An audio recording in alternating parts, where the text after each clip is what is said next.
दुई चारवटा शब्द राखिदिनु न के भन्नु मन लाग्यो त नेपाल सरकार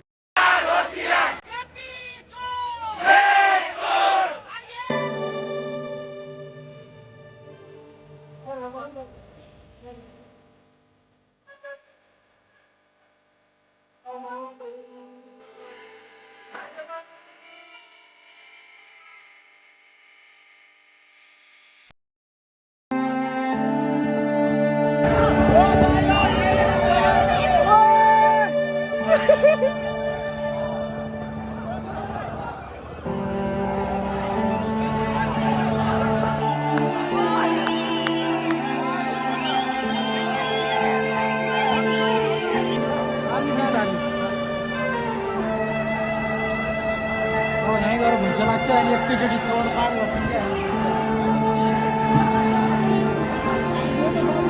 गोली चलाएर कतिजना म भाग्ने यार तोड्छ यो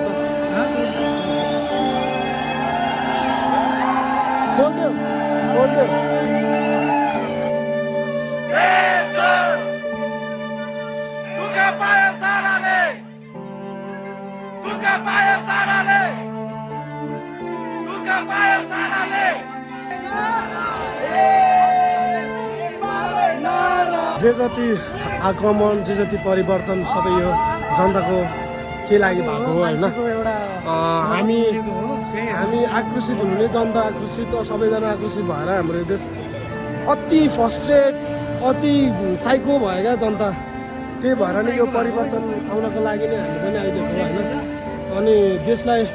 परिवर्तनमा लैजान हामीले धेरै नै हामी जस्तो नेताहरू धेरै हामी जस्तो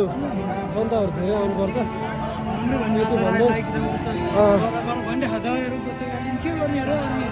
छोडिरह होइन यत्रो ए अब के भन्न चाहँदैन अहिलेलाई हामी यति नै परिवर्तन गर्नुपर्छ है सबैजना मिलेर है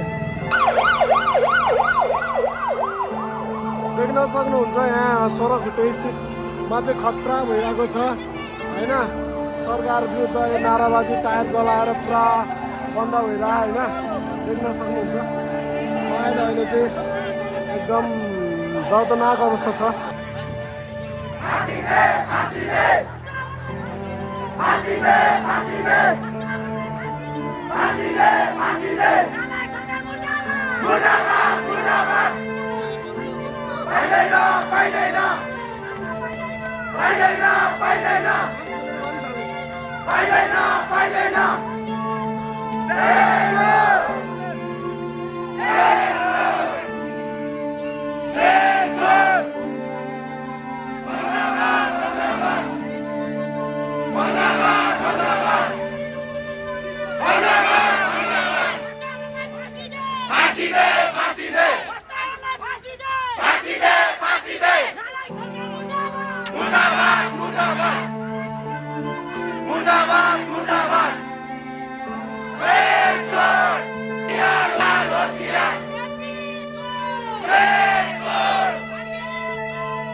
हिजो एउटाले पिण्ड लिएर काट्टो लिएर आएर छ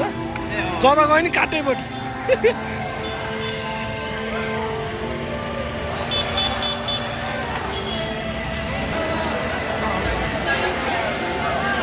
लाइसेन्स लाइभ हालौँ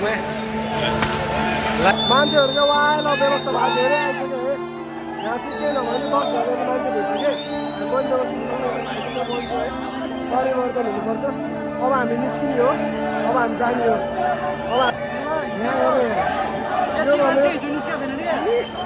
यसो त पाउँदैछ अब यता जान्छ भने एउटा बल जस्तो हुन्छ कि नजा भनिदिनु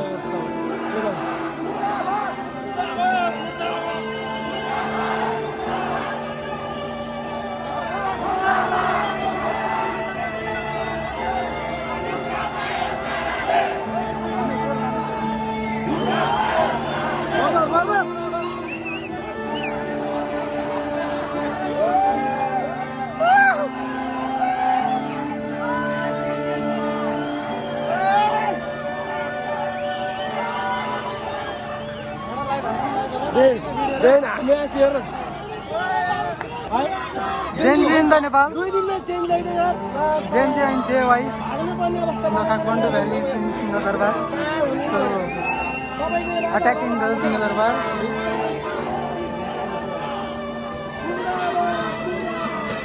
मलाई यो हुँदैन ग्याङ आउँदैन भने परिवर्तन मात्रै गर्दैन यस्तै छ अवस्था यस्तो गम्भीर छ सबैजना बच्चादेखि लिएर गएर होइन सबैलाई सुरक्षा हुन्छ होइन